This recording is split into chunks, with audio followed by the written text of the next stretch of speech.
vous vous levez le matin, comme vous dit, allez dans la maison du Seigneur avec beaucoup de joie. Et il n'y a que de l'amour que vous pouvez transmettre. Il n'y a que de partager cet amour avec le Seigneur, avec un proche, avec un ami. Voilà, c'est Wake Up sur Lumière du Monde Télévision. Et nous sommes avec nos chroniqueurs qui vont donc meubler à travers les différentes rubriques cette matinale. Commençons donc par dire bonjour à Aristide Amani, l'homme culture actu. Ouais, ça va toujours, toujours en pleine quête pour la découverte de certaines informations et les mettre sur la toile pour le peuple de Dieu. Amen, amen, amen. Et puis, toi, dont le cœur s'attache facilement au pasteur. Bah oui. Oui, depuis cette semaine avec le bishop. Oui, tu le constates, ma tenue tire un peu la couleur.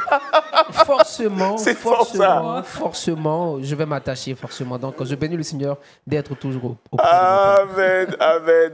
En face de Aristide Amani, il y a la dame Trickbox, la mère de Trickbox pour aujourd'hui. Rebecca, bonjour. Bonjour Madi, bonjour papa, bonjour. Bonjour Rebecca. Monsieur Mombo. Rebecca. Oui, tout à l'heure le Trickbox, quelques astuces. Oui, quelques astuces avec quelques recettes. On ne va pas vous dire tout maintenant, là. Donc, vous restez scotché jusqu'au bout. Madi, j'allais dire sa tenue s'apparente un peu à la tenue du frère de Joseph, quoi. La tunique de Joseph. Oui. La tenue bigarrée. Voilà, multicolore. Et ça accomplit, hein, le Potiphar. C'est clair. Et puis, puisque aujourd'hui est jeudi, nous partons à l'invité du Wake Up avec une particularité pour vous aujourd'hui. Il s'agira donc de parler des mathématiques. Si vous en avez peur, on va vous aider quand même à démystifier les mathématiques avec le professeur Mambochimou Anselme. Il est membre de la Société mathématique de Côte d'Ivoire.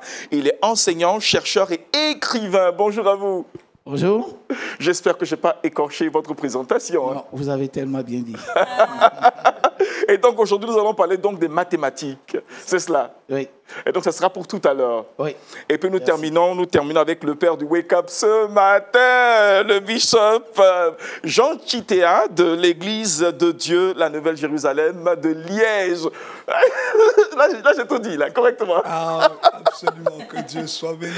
Amen. Et aujourd'hui, on parlera donc d'une thématique précise. L'écoute de la parole de Dieu transforme notre intelligence. Alléluia. Et puis, nous allons y aller sans plus tarder. Méditons ensemble.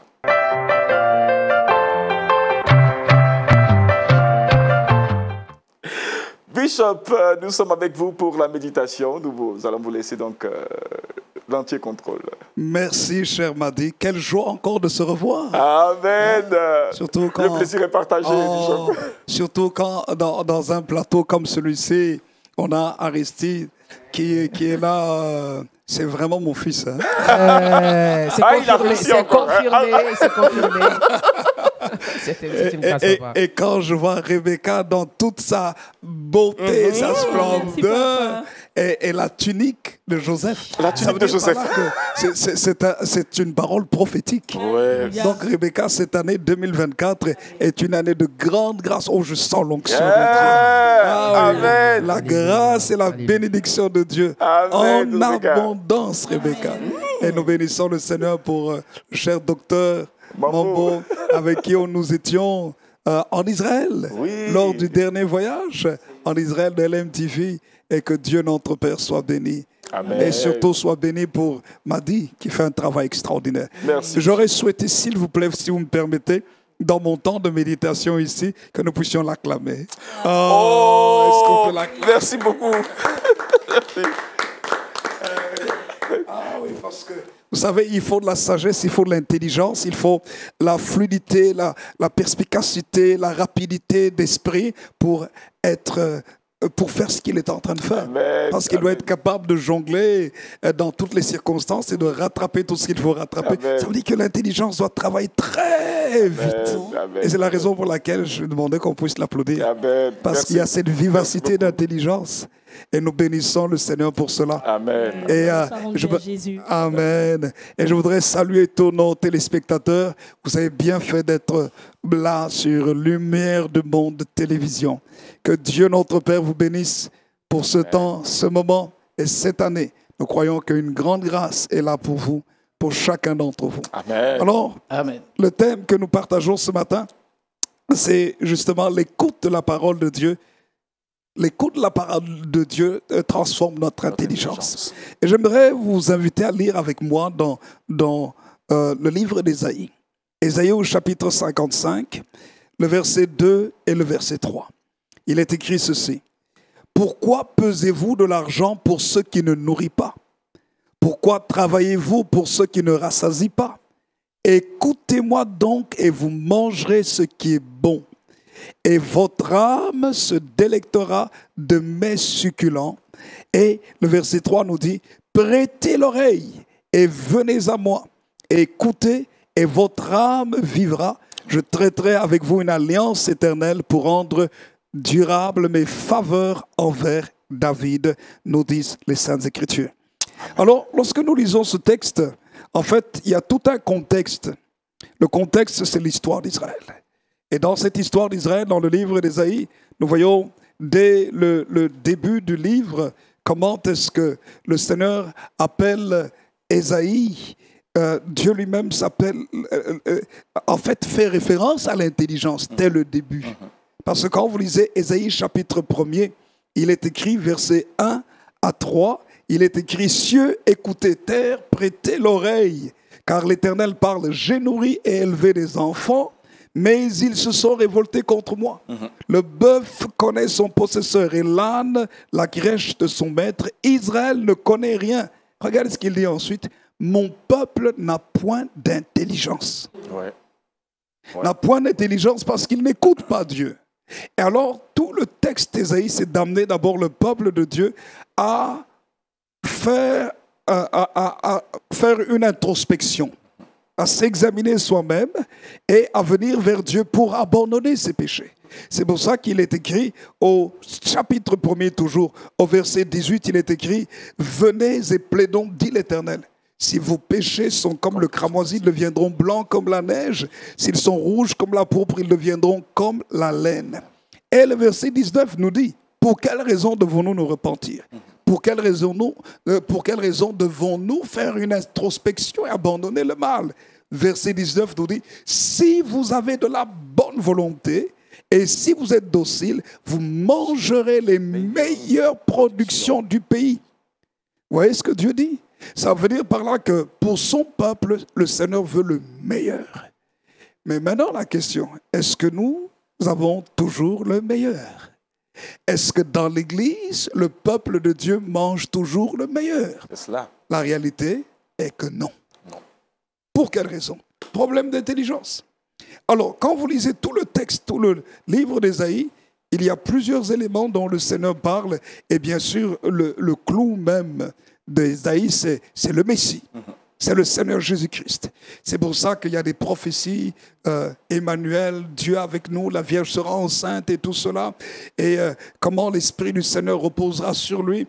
Et vraiment, Ésaïe 53 qui nous parle de toutes les souffrances du Seigneur Jésus. Ésaïe chapitre 54, maintenant, c'est la restauration dans la bénédiction. Régis-toi stérile, toi qui n'enfantes pas, car les fils de la délaissée seront plus nombreux que les fils de celle qui était mariée. Et puis, il dit, je garnirai tes portes d'antimoine, d'escarboucles, en fait de pierres précieuses. Et le Seigneur promet la bénédiction de son peuple et la victoire face à l'adversité. Dans tous les combats, le Seigneur promet la victoire sur toute forme d'adversité. Et Ésaïe chapitre 55, c'est maintenant une invitation. Le Seigneur nous invite. Au verset 1er, il est écrit, vous tous, Ésaïe 55, verset 1, il dit, vous tous qui avez soif, venez aux eaux. Même celui qui n'a pas d'argent, venez acheter et manger. Venez acheter du vin et du lait sans argent, sans rien payer. Ça veut dire que le Seigneur a déjà tout préparé pour que nous venions à lui. Et maintenant, c'est là où nous devons faire attention. Comment? Nous devons venir vers lui en écoutant. Parce que le grand problème, Ésaïe 55, verset 2, nous dit « Pourquoi pesez-vous de l'argent pour ceux qui ne nourrissent pas ?»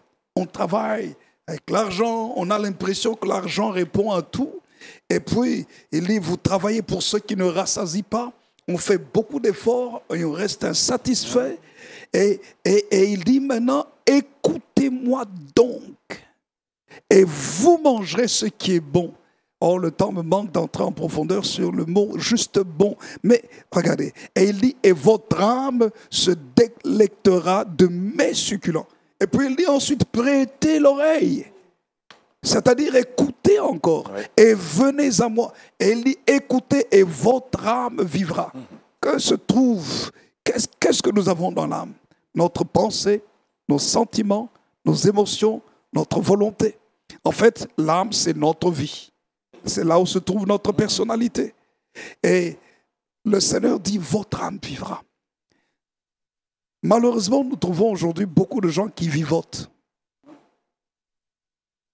Je dois le dire. C'est clair. Lorsque nous avons parcouru un peu la Côte d'Ivoire, nous avons vu, il y a cette catégorie de gens qui vivent, cette catégorie de gens les gens qui vivent, et puis il y a une autre catégorie de gens qui survivent, et d'autres qui vivotent même au milieu des chrétiens, même dans les églises. Que disent les Saintes Écritures? Le Seigneur nous appelle à lui, à écouter. Pourquoi est-ce que le Seigneur nous demande d'écouter? Il y a trop de bruit autour de nous. Nous n'écoutons pas suffisamment. Ouais. Nous sommes trop distraits. Et si nous avons aujourd'hui un docteur en mathématiques au milieu de nous, la caractéristique des scientifiques, c'est qu'ils s'éloignent du bruit pour réfléchir. Ils s'éloignent du bruit de tous les jours pour laisser leur cerveau leur parler. Laisser l'intelligence, ou je pourrais même aller plus loin, laisser Dieu déposer dans leur tête ce qu'il faut. Laisser le cerveau capter ce que le Seigneur a ou ce que Dieu a déjà déposé et maintenant le cocher, écrire, et pour faire avancer la société. L'intelligence est capitale dans la parole de Dieu. Bien-aimés, trop d'efforts. La première chose que nous devons dire, malheureusement, c'est que trop d'efforts se soldent par des échecs. Trop d'efforts personnels. Trop d'efforts personnels. Regardez combien de personnes changent de travail. Parce qu'on essaie de trouver. Combien d'étudiants même commencent un diplôme ou bien commencent des études et puis après ils changent et puis parfois ils terminent un diplôme et ils n'utilisent même pas du tout. Ils n'utilisent pas les compétences. Pourquoi? Parce qu'on n'a pas pris le temps d'écouter Dieu. Oui. On fait des efforts, même dans la vie spirituelle, dans la vie matérielle, et puis on échoue. Cela est écrit dans Agé. Dans Agé, au chapitre 1er, le verset 5 à 11, le Seigneur parle comment est-ce que chacun se débat pour vivre, mais néglige sa maison. Et le Seigneur dit, votre salaire tombe dans une poche percée. Il dit, j'ai soufflé dessus. C'est qu'il y a des situations qui arrivent, même difficiles, des difficultés, que Dieu a provoquées pour attirer notre regard, notre attention. N'est-il pas écrit dans les Saintes Écritures, je les conduirai dans le désert et là je parlerai à son cœur. Pourquoi dans le désert? Le désert, c'est le moment de la difficulté, c'est le moment de la crise, parce que dans le moment de la crise, on est plus attentif. On est plus ouvert parce qu'on cherche la solution. Mais Dieu ne veut pas que nous attendions d'être dans une crise pour l'écouter. Et c'est pour ça que le deuxième point que nous voyons ce matin, c'est que Dieu bâtit nos vies par ses instructions. Amen. C'est l'instruction de Dieu qui nous donne réellement de pouvoir vivre. Donc, deuxième point, Dieu bâtit nos vies par ses instructions. J'aime spécialement ce psaume 127. Le psaume 127, tout le psaume, vous voyez comment est-ce qu'il parle. Il dit, si l'Éternel ne bâtit la maison, ceux qui la bâtissent travaillent en vain. J'aime le verset 2. Regardez ce qu'il dit. Au verset 2, il dit, en vain vous vous levez de bon matin et vous vous couchez tard et vous mangez le pain de douleur. Mais il dit, il en donne autant à ses bien-aimés pendant leur sommeil. Amen. Pendant leur sommeil. Pourquoi? Quand nous sommes dans le sommeil, nous sommes débarrassés de tous les bruits de la vie de tous les jours et Dieu peut nous parler. Dieu nous parle par des rêves, par des songes, par des visions nocturnes. Il peut nous parler dans notre esprit et il peut nous parler aussi en nous donnant des passages de la Bible et il nous donne des instructions pour la vie de tous les jours. Oui. Donc cela veut dire par là quoi? Si quelqu'un dit qu'il marche avec le Saint-Esprit, il doit apprendre à écouter le Saint-Esprit. Parce qu'il est écrit, ce sont les choses que l'œil n'a point vues, que l'oreille n'a point entendues, qui ne sont pas montées au cœur de l'homme, les choses que Dieu a préparées pour ceux qui l'aiment, et Dieu nous les a révélées par l'Esprit, car l'Esprit sonde de tout, même les profondeurs de Dieu. Amen. Oui, et quand l'Esprit de Dieu nous révèle les choses cachées, on doit voir l'amélioration de la vie, Amen. dans la vie de tous les jours. Notre vie doit devenir meilleure. Parce que Dieu ne va pas nous révéler les choses seulement dans la dimension spirituelle. En fait, quand il nous révèle les choses, c'est pour que dans la vie matérielle de tous les jours, nous appliquions ces principes. Et que nous puissions vivre par l'application de ces principes. Amen. Et c'est pour ça que la troisième chose importante, c'est que lorsque Dieu nous parle, l'intelligence renouvelée va faire quoi? Va discerner la volonté de Dieu. Amen. Et c'est pour ça que la conversion est capitale, la vraie conversion. La vraie conversion, c'est se débarrasser aussi des sales images qu'on a emmagasinées dans son esprit. Des images qui, certaines personnes dorment et ont des sales rêves. Pourquoi est-ce qu'on a des sales rêves? Deux choses. Premièrement, parce qu'on les a emmagasinés soi-même, et ces rêves remontent à la surface. Deuxièmement, parce qu'aussi le diable vient et il lance. Parce qu'il y a des portes ouvertes dans l'esprit, et il lance toutes sortes de saletés qui noient ce que le Seigneur voudrait nous dire. Alors, lorsque nous donnons notre vie à Jésus, il faut qu'il y ait un changement dans ce que nous regardons, dans ce que nous écoutions, pour que nous puissions écouter la parole de Dieu. Lorsqu'au plus nous écoutons la parole de Dieu, notre cerveau change. Notre cerveau, maintenant, devient de plus en plus attentif à ce qui appartient au royaume de Dieu. Et pour ça, il faut une consécration. Ça veut dire par là qu'il ne faut pas juste aller à l'église par ambiance, aller à l'église par tradition. Non, il faut une communion authentique avec le Seigneur. Paul dit dans Romains chapitre 12, versets 1 et 2, il dit « Je vous exhorte donc, frères, par les compassions de Dieu, à offrir vos corps à Dieu comme un sacrifice vivant, saint et agréable à Dieu. » Et puis, j'aime ce qu'il dit ensuite au verset 2. Il dit ceci, « Ne vous conformez pas au siècle présent. » Ça veut dire par là quoi? Ne laissez pas tout ce que vous avez comme situation, comme mode, comme philosophie, comme loi, affecter négativement votre intelligence pour vous amener dans le moule du monde. Mais soyez transformés par le renouvellement de l'intelligence.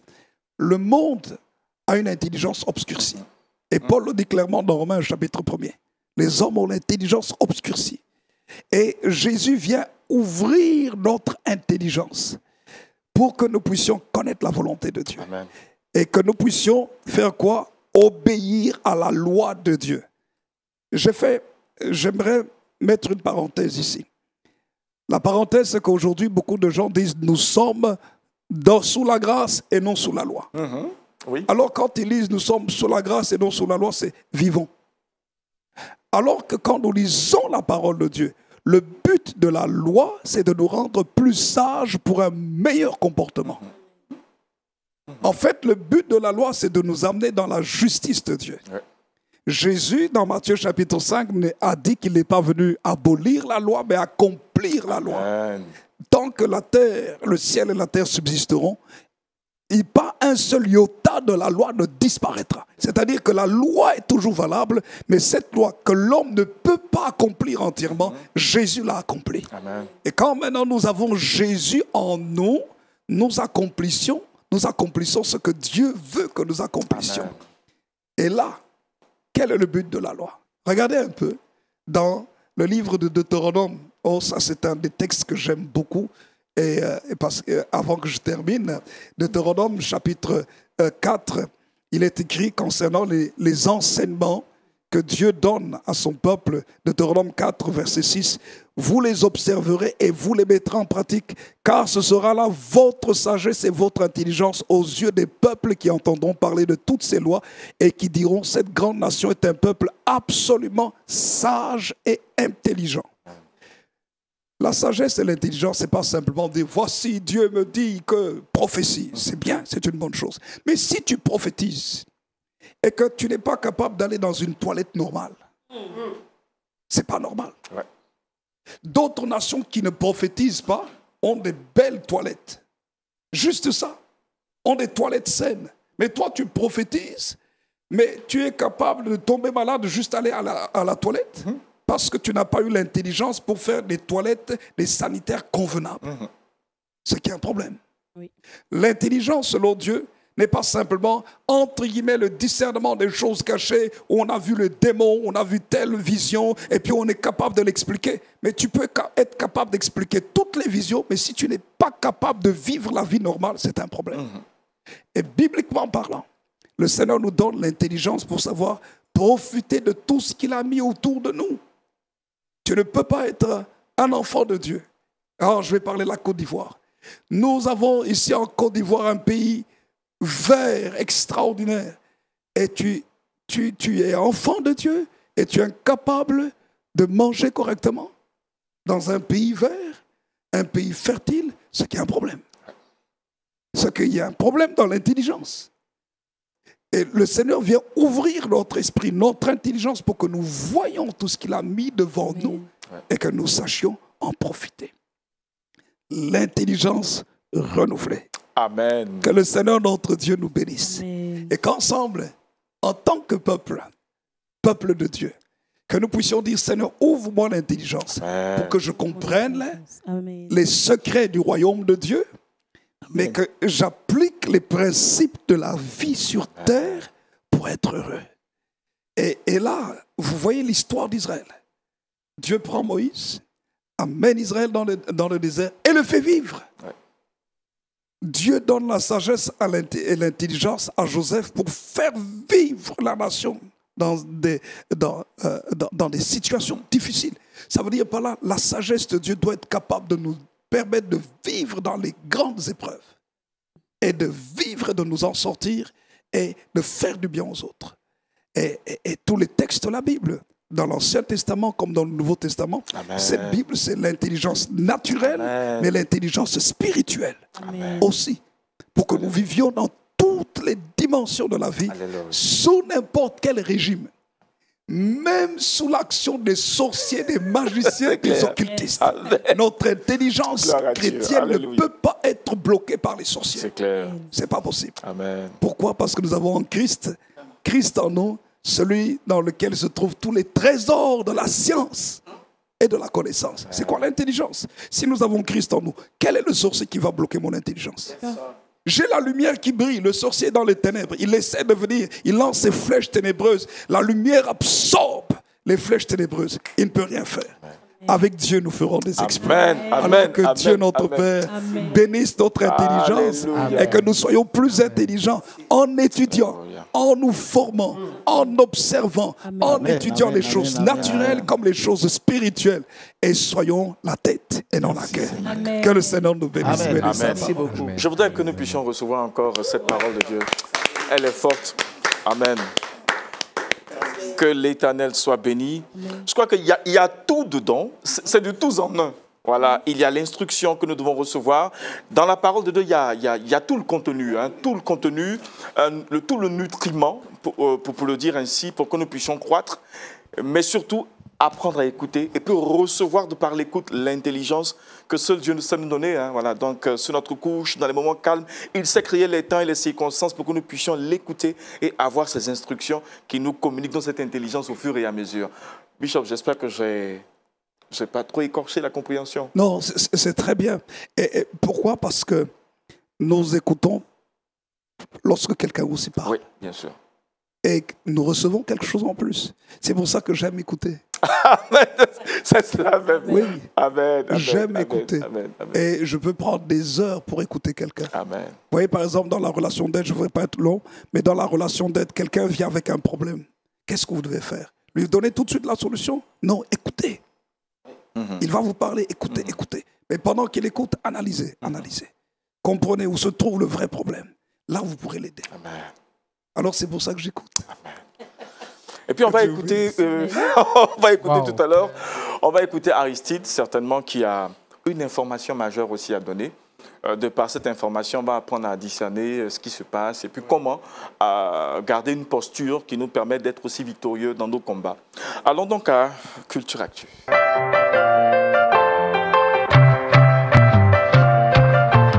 Aristide, nous partons aux États-Unis pour une information majeure. Il s'agit donc d'un Américain qui invite l'Église à combattre l'addiction à la pornographie. Est-ce que vous pouvez comprendre ce qui se passe? Je crois que Aristide, tu as les mots qu'il faut. Merci Madi, que Dieu te fortifie Amen. avec déjà tout l'effort que tu fais. Effectivement, c'est quand même une information qui est très importante après un constat que cet homme a fait. Tout à l'heure, le bishop a parlé de l'intelligence. C'est très important. La parole de Dieu nourrit notre intelligence et nous rend en quelque sorte parfait. Je pourrais dire comme Daniel qui a surpassé en intelligence tous les satrapes. Et tel fut le cas de cet Américain. Il est expert chrétien théologique. Il est secrétaire et ancien de l'Église. Il est aussi fondateur d'une application qu'on appelle Covenant Eyes. C'est une application qui soutient les personnes qui luttent contre l'addiction à la pornographie. Après un constat fait au niveau de certains pasteurs, des personnes qui sont aujourd'hui pasteurs dans certaines églises, après un constat qu'il a fait et après plusieurs questions qu'il a posées, 60 à 70% des pasteurs ont été victimes de la pornographie. C'est-à-dire que ce soit dans leur passé ou aujourd'hui même, il y a d'autres personnes qui sont aussi victimes de la pornographie. Et des enfants âgés déjà de 12 ans dans l'église sont victimes aussi de la pornographie. Donc pour lui, la pornographie, je dirais, est l'un des fléaux qui minent aujourd'hui, qui détruit un peu l'église. Mais le constat, selon lui, c'est que l'église n'apporte pas trop de crédit, trop de solutions, il n'y a pas d'informations, il n'y a pas de ministère, à proprement dit, relativement à cela pour lutter contre cela. Donc clair. lui, Dieu certainement lui a donné cette intelligence qui aujourd'hui lui a permis de pouvoir créer cette application qui permet de lutter, d'aider les personnes qui luttent, qui essaient un tant soit peu de sortir de cette addiction. Et par la grâce de Dieu, depuis des années déjà, plus de 1,1 million d'utilisateurs, de personnes qui ont été victimes de la pornographie ont été libérés, ont eu la victoire sur la pornographie. Donc, il amène vraiment toute l'Église à prendre conscience que c'est aussi l'ivraie qui détruit aujourd'hui le corps de Christ. Donc, il faudrait que l'Église se lève pour non seulement, c'est vrai, la prière, mais aussi, il faut mettre certaines réformes en place pour aider ses frères, pour aider ses sœurs. Et il a dit, ça ne concerne pas seulement les hommes, mais aussi les femmes. Et depuis déjà le 17 janvier, des témoignages sont rendus sur les différentes plateformes. Et il appelle l'Église à vraiment se lever dans la prière, mais aussi à mettre sur pied certaines structures pour aider ses frères, aider ses sœurs, certains mécanismes pour aider ses frères et aider ses sœurs à pouvoir sortir définitivement et être délivrés de la pornographie. Et puis il faut dire qu'on parle des États-Unis d'Amérique, qui est la première nation consommatrice de pornographie. Ouais. Voilà, donc si un tel système est mis sur pied, c'est une application téléphonique ou Oui, c'est une application téléphonique, on peut la télécharger. Et sur cette application, lorsque tu télécharges l'application, il y a des enseignements, voilà, pour t'aider à pouvoir sortir non seulement des enseignements bibliques, aussi des expériences, des témoignages de ceux qui ont pu sortir. Et le nom du théologien, c'est Ronald Diaz. Voilà, son nom. Si vous tapez sur Internet, vous allez voir vraiment ces informations, ces enseignements qui sont donnés. Et je crois que par la grâce de Dieu, nous croyons que nous allons arriver jusqu'au bout parce que l'Église est appelée à se lever et à lutter contre ce fléau. Je ne veux pas qu'on soit long parce que le temps est très court. Pasteur, je vois que Bishop, vous voulez réagir sur l'information? Je crois que ce qu'Aristide vient de dire, c'est un fléau actuel. Oui. C'est vraiment un travail du monde des ténèbres, en fait, qui est écrit dans la Bible aussi. Lorsque vous lisez Apocalypse chapitre 19, verset 17, on nous parle de la grande prostituée qui est assise sur les eaux. Et le verset 2 nous dit, c'est avec elle que les rois de la terre se sont livrés à la débauche. Vraiment, et c'est du vin de sa débauche que les habitants de la terre se sont enivrés. Et c'est réellement un fléau qui vient du monde démoniaque. Alors maintenant, très rapidement, comment est-ce qu'on peut résister? Parmi les éléments que le Seigneur nous a donnés, c'est pour ça qu'il faut prêcher la parole de Dieu avec la nouvelle naissance réelle. Deuxièmement, c'est qu'il faut confesser. Parce que les gens, quand ils sont dans la pornographie, ils sont cachés. Et puis c'est très addictif ce truc. Oui. Troisièmement, c'est addictif. Pourquoi? Parce que ça appelle à l'image. J'ai parlé dans un des wake-up sur l'image. Ça marque le cerveau. Et ça crée une porte ouverte, quatrièmement, au démon. Ouais, ouais. Le démon de la débauche, de la pornographie est une réalité. Cela veut dire par là que ça fait appel à la délivrance. Non seulement la délivrance, mais à l'éducation pour changer la manière de vivre. C'est-à-dire qu'il faut une nouvelle façon de vivre qui est capitale. Et on peut continuer là-dedans. Être rempli du Saint-Esprit. Et puis tu peux rappeler encore l'application déjà qu'il a mis Le sur nom de pied. l'application, c'est Covenant Ice. Covenant Pardon. Ice, oui. Voilà, Bon, Covenant Ice. D'accord. Par le nom je dirais, du fondateur, c'est Ronald Diaz. Amen. Et Amen. cher m'a dit, juste Oui, très rapidement, allez-y, Bishop. aussi, si on parle de ça, il faut faire un travail dans les couples Oui. pour que les couples soient satisfaits. Parce que quand un couple n'est pas satisfait, il va chercher d'autres choses ailleurs. Il faut, deuxièmement, par rapport aux jeunes gens, préparer les jeunes gens pour le mariage. Pour que les jeunes puissent aussi se marier. Parce que la Bible dit au lieu de brûler qu'ils se marient. C'est clair. Non, c'est clair, c'est clair, c'est clair, c'est clair. Non, mais la pornographie, ça entraîne beaucoup d'autres choses qu'on ne citera pas ici, parce que ce n'est pas peut-être le lieu indiqué pour aujourd'hui, mais c'est très important d'écouter les conseils du bishop. Il y a un travail à faire, il faut accepter de se repentir, et puis l'Éternel fera tout le reste. Amen. Merci beaucoup, Aristide, pour l'instruction. Et puis, nous allons y aller à l'invité du Wake Up, notre docteur Mambo. Chimo Anselme est prêt, et puis voilà, allons-y à l'invité du Wake Up. Merci, monsieur le téléspectateur. Bonjour, chers invités. Je suis tellement ému parce que je constate que mon pasteur m'a déjà dévancé. Super. Ouais, mon pasteur m'a déjà dévancé. Il m'a dévancé, mais j'aimerais argumenter un peu, petite idée, alors un peu sur ce qu'il a dit. Voilà, c'est ce qu'il a dit.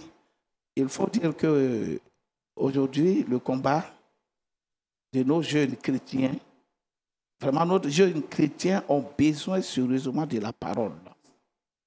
De la parole. Je me rappelle bien, j'ai lu un verset de Matthieu 12, vers 32 à 35 là-bas, où le Seigneur dit que voilà les grâces qu'il accorde déjà à tous ceux qui ont sa crainte. Donc, il fait de nous comme étant un bon arbre et il nous arrose. Et qu'est-ce que nous devons faire? C'est de porter des fruits mûris, consommer et permettre aussi aux autres d'en consommer. Amen. Aujourd'hui, les chrétiens ne voient pas la chose dans ce sens. Et ça fait que moi, j'ai beaucoup la peine quand quelqu'un me dit j'ai la crainte de Dieu et tu le vois en train de prêcher et tu vois le pantalon là, tout est déchiré. Je me dis, mais tu es en train de te moquer de Dieu. Bref, nous ne sommes pas là, mais c'est juste pour aller un peu à ce que vous avez dit. Je suis entièrement d'accord. Comment démystifier les mathématiques? Effectivement, aujourd'hui, nous sommes en train... Les mathématiques, c'est vraiment une science qui a été créée par le Dieu créateur lui-même. Amen. Par le Dieu créateur lui-même. Même le nom que Dieu a donné, le nom, ça commence par M-A, adjectif possessif. Thématique, c'est la conception de mon propre thème. Conception, mon propre thème. Donc, les mathématiques, c'est défini comme étant ma conception. Ma conception. Définition très simple. Mais moi, je suis un peu déçu quand j'écoute des gens qui disent que je n'aime pas les mathématiques. Je crois qu'on doit mettre fin à ces paroles-là. On doit dire, je ne suis pas fort en mathématiques, je suis d'accord. Voilà. Pourquoi? Parce que vous-même, là, vous êtes constitué de manière mathématique. Exactement. Actuellement, nous sommes assis tranquilles. Nous formons un angle droit. Ah ouais. Vous allez vous lever tout de suite pour marcher. Vous avez Pythagore qui est là. Vous avez le sol. Comment on appelle? Non, pas le sol. Vous avez la pointe du pied et puis là. Donc, c'est ce qui vous permet de vous tenir debout. Donc, tout ce que l'on fait dans la vie, c'est de la mathématique. L'algèbre comme la géométrie. Quand vous prenez même l'homme, vous prenez un truc comme ça, vous tracez de manière hasard, du haut jusqu'en bas, ce dernier n'a qu'à aller se mettre devant le miroir, il verra que ce côté est sensiblement égal à ce côté. De même que ce côté est sensiblement égal à ce côté, ainsi que ce côté est sensiblement égal à ce côté, comme l'a dit le philosophe Proudhon. On ne peut pas être homme accompli et nier ce qui fait de nous hommes. Ça veut dire quoi? Dieu nous a conçus de manière symétrique mathématique. C'est ça. Vous ne pouvez pas être conçu de manière mathématique, dire que vous n'aimez pas les mathématiques. Vous savez, c'est comme si vous êtes contre ce que vous êtes. Donc, aujourd'hui, nous avons un problème. C'est pourquoi nous sommes là, afin de pouvoir amener nos enfants à ne plus considérer les mathématiques comme étant une discipline, même comme étant la vie humaine. Amen. Voilà comment les apprenants doivent faire face à ce qu'ils doivent dire d'abord aux enfants, faire comprendre aux enfants qu'eux-mêmes, ils sont conçus de manière mathématique. Premier point. Deuxième point, il faut dire aux enfants de ne pas être distraits pendant les cours des mathématiques. Les mathématiques, en réalité, ne sont pas compliquées. Et c'est le manque de concentration qui rend les mathématiques compliquées. Suivez un peu mon regard, c'est ce que j'ai dit quand j'ai animé un peu ces conférences un peu partout. Aujourd'hui, j'incrimine un peu les parents d'élèves, les parents que vous êtes aussi auteurs de ce que nos enfants n'aiment vraiment pas nos matières. Pourquoi? Vous payez le portable pour donner à un enfant. Pour vous, vous êtes en train d'aider l'enfant. C'est vrai, vous pouvez payer le portable, mais donnez les consignes. C'est-à-dire que dès que l'enfant arrive à l'école, il n'a qu'à trouver un coin où il doit déposer les portables et il va faire les cours. Sinon, quand il va avec le portable, le professeur attend de faire un cours, dit par un point donné, une droite donnée, il ne passe une seule droite, passant par ce point, parallèle à la droite donnée. L'enfant, au moment où le professeur prend la règle de Kerr, en train de faire glisser, pendant ce moment, l'enfant prend le portable, le stimulateur, et il abaisse sa tête en train d'envoyer les messages. Et c'est quand le professeur de mathématiques va déposer la règle de Kerr sur la table, c'est à partir de ce moment-là, l'enfant va se réveiller en sursaut. Chers parents, est-ce que cet enfant, si on l'interroge, on dit, viens prendre la règle de Kerr, passe au tableau, reproduis-nous textuellement ce qu'on vient de faire. Va-t-il arriver à le faire? Non. Et qui en est l'auteur? Qui en est l'auteur? Les parents, bien sûr. C'est vous les parents. Il faut dire nous les parents, il faut dire les parents. Voilà. Je préfère ça. Il faut dire nous les parents. En mathématiques, tu es présent, tu es distrait. Ta présence est égale à ton absence. Les mathématiques ne sont pas compliquées. Deuxième erreur des parents. Apprenez nos enfants à parler leur propre langue. Ah ouais? C'est très important. Je me rappelle bien, quand j'étais à Bovine, je suis quitté dans un petit village appelé Yadio. Mais quand je suis arrivé au lycée moderne d'Abovine, je voyais des gens qui parlaient rapidement le français. Moi, je parlais un peu doucement. Mais j'ai commencé à les envier. Mais après, j'ai compris que j'avais tort. Comment? Et ils parlent rapidement. Mais quand tu écoutes ce qu'ils sont en train de dire, c'est rempli de fautes. Quand on fait la dictée comme ça, voilà, ils sont ceux-là qui sont des marchands de fautes. C'est-à-dire que quand tu vois même un panier, même la faute, là, même ça remplit. Alors que nous, on tourne autour d'une faute, deux fautes, trois fautes. Pourquoi? Parce qu'on apprenait à écouter attentivement. On nous a appris au village qu'il faut écouter religieusement. Et surtout quand nous tombons dans le cadre de la mathématique, là, alors je prends un appui déjà très élevé par rapport à eux. Et aujourd'hui, c'est ce comportement qui est resté en moi.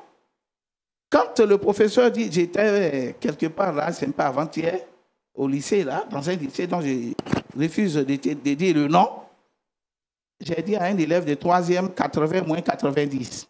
Mais je vous dis, Bishop, ce dernier n'a même pas été capable de me donner la réponse. Oh là là. 80 moins 90. 90. Et il se perd. Et il est perdu.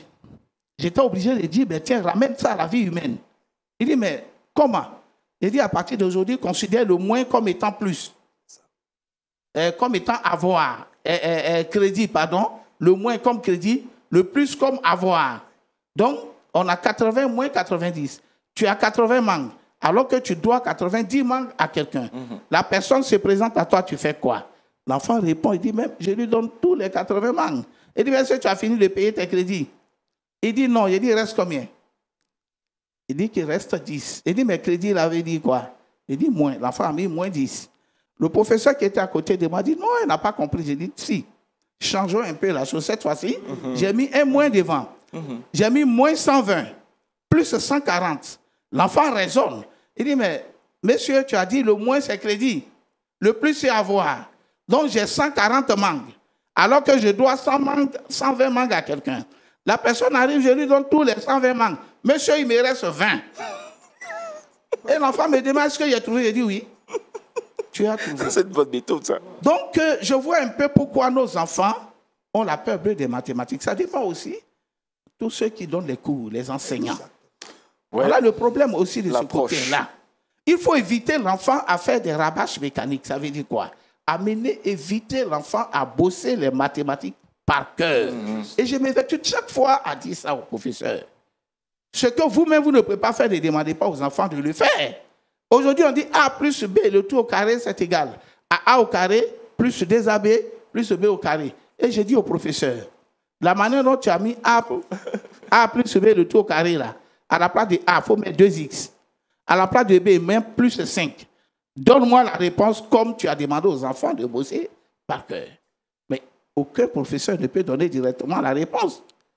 Ce que l'on ne peut pas faire, on demande aux enfants de bosser par cœur. Les mathématiques, on ne doit pas bosser ça par cœur. Il faut amener nos enfants à savoir que tout ce qu'on fait dans la vie, c'est de la mathématique. On doit donc changer l'approche pédagogique. L'approche pédagogique doit être revue. L'approche pédagogique doit être revue parce que j'ai sillonné un peu les pays. Ouais. J'ai été à Centrafrique, j'ai fait le même constat. J'ai été au Togo, le même constat. J'ai été au Bénin, j'ai fait le même constat. J'ai animé une conférence à l'université de Bénin où je suis allé à l'amphithéâtre. J'ai dit, mais tiens, je vais faire un peu quelques révisions. J'ai dit aux enfants, voilà un menuisier qui est là. Et le menuisier a une planche de 11 mètres. Il faut subdiviser ces 11 mètres en 7 parties égales. Les enfants ont utilisé la calculatrice. Élèves d'université. Vous voyez ceci? Alors qu'ils ne doivent même pas utiliser la calculatrice, ils doivent utiliser la formule de Thalès pour subdiviser ces segments. Donc j'ai compris comme ça que ce que nous sommes en train de donner comme formation, ça ne sert même pas à nos enfants. Donc il faut revoir le système. Amen. Il faut revoir le système. Oui. Et faire comprendre à nos enfants que les mathématiques, c'est d'abord soi-même. Vous voyez un peu ce document qui est là, a été retenu comme l'un des documents de la Côte d'Ivoire. Mais qu'est-ce que j'ai fait? J'ai utilisé la parole biblique pour faire l'étude de fonction. Oui. À la page 18 de mon livre, j'ai dit, chaque année, le ministre que vous voyez, le ministre Mandama Maurice, il avait pour habitude de célébrer les littéraires. Donc l'année 2014-2015, on dit de célébrer un scientifique et c'est mon annale qui a été retenu. Et l'annale n'a pas été retenue au hasard. Donc on m'a appelé, on m'a dit, mais félicitations. Le ministre me pose la question, mais comment l'annale a été retenue? C'est là que j'ai obligé le ministre à lire à la page 17 de mon livre. J'ai utilisé la parole biblique pour faire l'étude de fonction. Regardez comment j'ai présenté l'étude de fonction. L'homme est l'ensemble de départ. La femme est l'ensemble d'arrivée. La relation dit une relation et dit une fonction. Si chaque élément de l'ensemble de départ a une image ou zéro dans l'ensemble d'arrivée. Donc j'ai assimilé ça à la vie chrétienne. L'homme quittera son père et sa mère et s'attachera à une seule femme s'il est prêt. L'homme ensemble de départ. La femme ensemble d'arrivée. Si l'homme est prêt, il a une femme, il a une image. S'il n'est pas prêt, il a zéro femme, il a zéro image. Et j'ai conclu que la religion chrétienne forme une fonction. Les gens qui étaient dans la salle étaient tellement émus. Amen. Et il y a un monsieur qui est venu, il dit, mais tiens, docteur, celui-là, il a 2 femmes. Est-ce que c'est une image? Il dit, mais réfléchis. La relation dit, si tu es prêt, tu as une image, ça dit que tu as une seule femme. Si tu n'es pas prêt, tu as 0. Lui-même, il a donné la réponse à la question pour dire non, mais ce n'est pas une fonction. Voilà un peu comment nous devons amener nos enfants à comprendre les mathématiques. Amen, amen, amen, amen, amen, amen. Et je crois que notre invité, qui est Dr Mambo Tchimo Anselme, sera sur le plateau du Wake Up la semaine prochaine. Donc prenez rendez-vous. On va démystifier ensemble les mathématiques et on vous donnera l'amour du travail bien fait pour que vous soyez les meilleurs, la tête et non la queue, comme le bishop l'a dit tout à l'heure. Alors donc, merci beaucoup, Dr Mambo Tchimo Anselme. Pour rappel, il est membre de la Société mathématique de Côte d'Ivoire. Il est enseignant-chercheur. Il est aussi écrivain. Vous avez déjà vu tous ces livres qui ont été édités avec sa touche particulière. particulière, divinement inspirée, bien sûr. Donc, nous sommes en train de partir maintenant avec le Trick Box et Rebecca Mian nous propose donc des astuces autour du chocolat noir. Voilà, je me suis rappelé bien, le chocolat noir.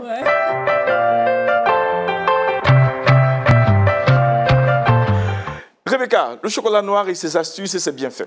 D'accord, il n'y a pas de problème. Sachez que le chocolat noir est issu de la fève de cacao. Vous pourrez le voir tout à l'heure à l'image. Et le chocolat noir a beaucoup de bienfaits. Est-ce que vous savez qu'il est bien pour l'homme de consommer le chocolat noir parce qu'il l'empêche d'avoir des maladies cardiovasculaires. Il est conseillé de manger 1 carré de chocolat noir chaque jour.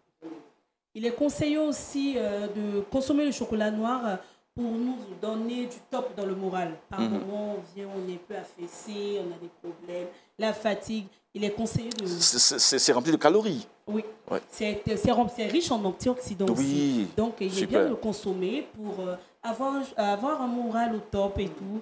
Il est aussi conseillé de consommer du chocolat noir pour avoir un sommeil paisible. Ah, d'accord. Oui. Consommer 1 carré de chocolat noir avant d'aller au lit. Il est aussi conseillé pour tous nos sportifs et tous nos sportifs qui nous suivent de consommer le chocolat noir parce qu'il est riche en fer et il aide aussi pour empêcher les crampes, les manques en magnésium. Donc très bon pour les sportifs. Il est aussi bon pour tous ceux qui ont de l'hypertension. Voilà. Pour tous ceux qui ont de l'hypertension, qui ont la tension qui monte et qui chute du moins, excusez-moi. Il est très bon de consommer du chocolat noir car il vous aide à réguler la tension. Voilà un peu pour les bienfaits du chocolat noir. Donc, très bon pour le sommeil, très bon pour le moral, très bon pour l'hypertension et très bon pour les sportifs. Rebecca, tu me fais aimer le chocolat noir là à l'instant. Oui. J'irai certainement au supermarché. Puis voilà, au lieu de prendre le chocolat gras simplement, je chercherai le chocolat noir précisément. Et puis voilà. Et j'ai oublié, il est très bon pour ceux aussi qui ont l'anémie. Ah ouais? Oui. Super. Pasteur, voilà le chocolat noir, ça vous dit? Excellent. Ah, et surtout que la Côte d'Ivoire est le premier producteur de cacao. Donc, nous attendons quand même que quelqu'un se lève avec une bonne usine africaine, 100% africaine. Pour faire un bon chocolat. Tu es friand de chocolat? Je suis très, très fanatique de chocolat. Je ne passe pas une nuit sans avoir mangé du chocolat. Chocolat noir, précisément. J'en consommais, mais j'en consommais parce qu'on me disait que c'est bon pour bien dormir et tout ça. Mais avec ce qu'elle vient de développer, je crois que c'est un additif et je crois que je vais plus aimer le chocolat noir. Bishop, dans mon placard, j'ai les fèves de cacao enrobées. Oui, les fèves même de cacao, enrobées, pures. Voilà, et quand je les consomme, ça me fait beaucoup de bien. Là, m'a dit, tu m'amènes à revenir en Côte d'Ivoire. Hein? Et là, pour aller fouiller un peu quelque part dans son trésor. Non, on a du cacao à profusion. Bishop, on a du cacao à profusion. Formidable. Merci beaucoup, Bishop. Et puis, nous allons terminer notre matinale en allant découvrir quelque chose que je ne savais pas particulièrement et qu'Aristide a décidé de m'apprendre. Pourquoi appelle-t-on cette mer-là mer rouge? C'est ça. On la découvre maintenant à Le Saviez-vous?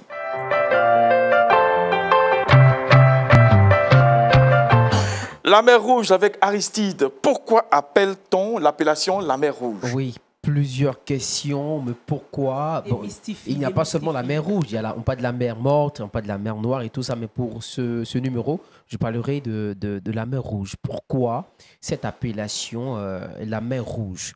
Est-ce parce que l'eau est totalement rougeâtre?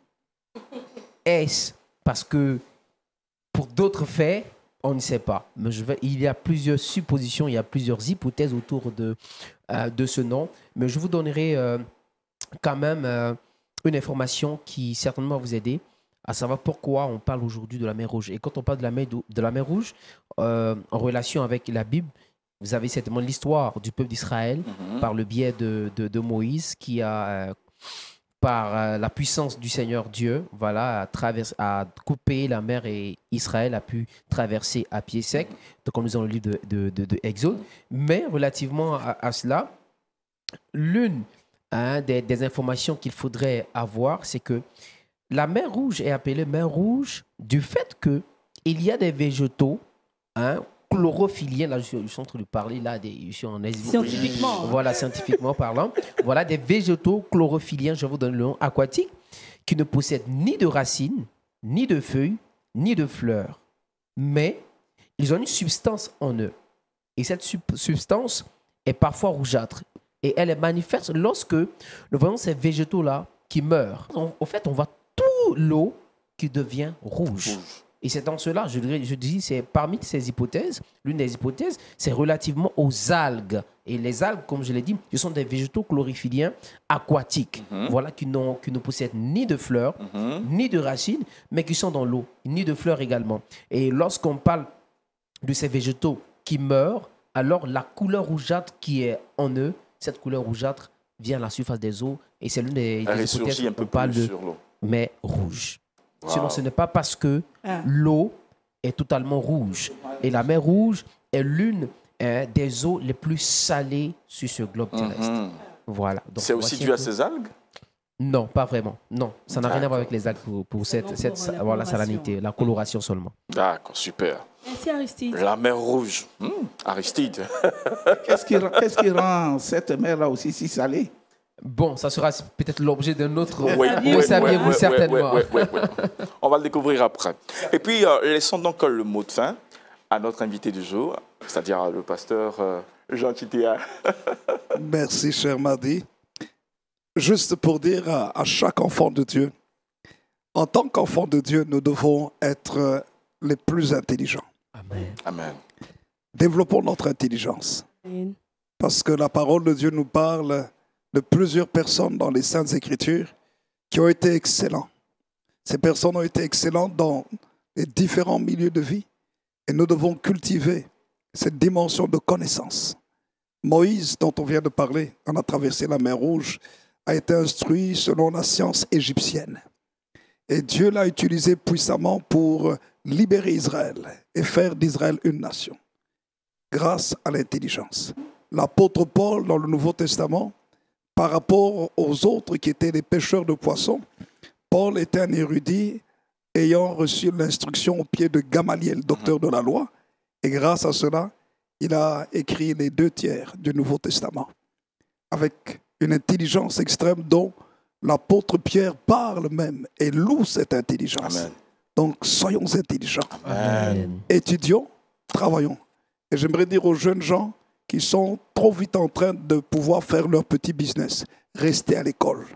Allez étudier les mathématiques pour être meilleur commerçant encore Amen. et faire tout ce qu'il faut faire correctement. Que Dieu vous bénisse. Amen. Amen. Tout est résumé, toutes les astuces et toutes les instructions, toutes les informations sont résumées dans ce conseil que le bishop Jean Titia vous donne. Et nous allons terminer avec le verset boussole. Nous partons dans Psaume 119, le verset 100. La Bible dit « J'ai plus d'intelligence que les vieillards, car j'observe les ordonnances. » Amen. Amen. Amen. Que l'Éternel soit béni. Amen. Mesdames et messieurs, chers téléspectateurs, nous allons ici et maintenant mettre un terme à notre matinale tout en espérant vous retrouver la semaine prochaine. Même amour, même fidélité. Que Dieu vous bénisse. Shalom chez vous. Amen. Soyez bénis. Shalom.